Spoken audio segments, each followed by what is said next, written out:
In this demo, we will now look at the example of the Kelvin wave. So again, I'm the home directory. I'm going to go in the ROMs example. I'm going to go in shallow 2D, and I'm going to go in MATLib. Okay. So again, we have many scripts here. The ones that we want to use to create the grid initial condition are SW, create grid and create initial.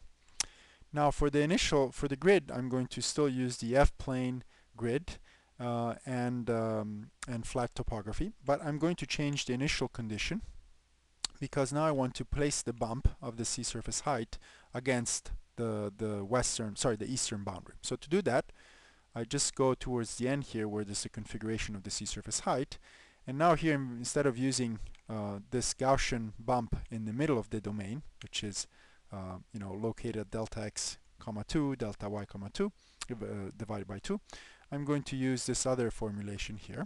I'm going to comment this one out, and I'm going to place now the bump at delta x, which is basically the eastern boundary. It's at the end of the domain. And again, for the y direction, I'm going to just place it in the middle of the domain. So it's going to be just a bump, against the eastern boundary, located at the mid y. Okay, so I'm going to save this. I'm going to run MATLAB.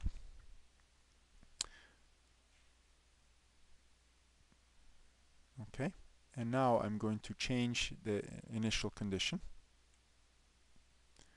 by running this particular code.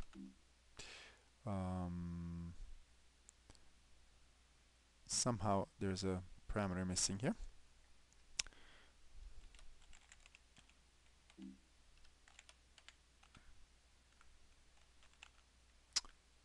Oh, that's right. This parameter, for some reason, I modified it, and it's placed afterwards its use. So now it's going to be okay. So I'm just going to run this grid. Okay. This initial condition. Let's wait. Okay, so now I've modified the initial condition file, so I can go back to the directory where I was running the model, which is in here in the shallow 2D, and I just going to rerun the model by typing qsub. Okay, and you can see that the model is running. Once the model is finished running, I'm going to move the output, okay, into Kelvin. Okay, so the average file into Kelvin, and the same thing I'm going to do for the history file. Okay, I'm just going to do these commands over here. Now I'm not executing these commands because I already created these jobs, and so I already have these files, and so we're just going to plot the ones that I already have since the model is still running, and I don't want to waste time. So let's go here, and to plot the Kelvin wave solution, there's a script again here that is called plot Kelvin waves, and I invite you to open the script and study all the plotting functions because they're very useful. So let's start now with looking at the fast adjustment. So I'm going to press return.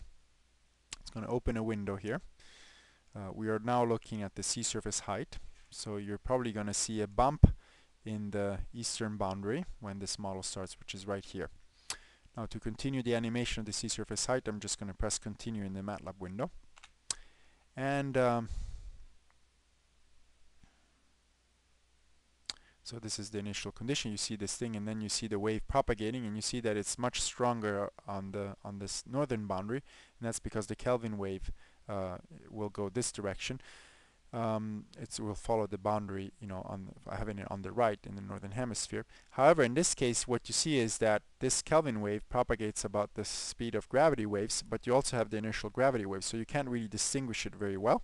And you can see that there's a whole bunch of noise that is associated with these inertial gravity waves propagating also in the domain. And you can see that the bump is also still here. Now we're going to do the same movie, but we're going to kind of filter a little bit out the inertial gravity waves by averaging over 1 day. Now of course, in doing that, we're also going to average a little bit the Kelvin wave because the Kelvin wave also moves kind of the same speed. But at least all the interferences of the inertial gravity wave bumping up and down in the domain will be kind of filtered out. So let's look at at the Kelvin wave here. Now you can see it more clearly when you average over one day. You could see this Kelvin wave going around. Now, of course, in the average, the Kelvin wave shows a little bit more like an extended, you can see it going around, sorry, oops, has a more like extended along the boundary, but that's associated with the averaging a little bit. But now you have your Kelvin wave, and you can see that it decays, from the coast into the interior. And this length scale is about 800 kilometer, which is exactly the deformation radius that for this particular, given the parameters of this problem.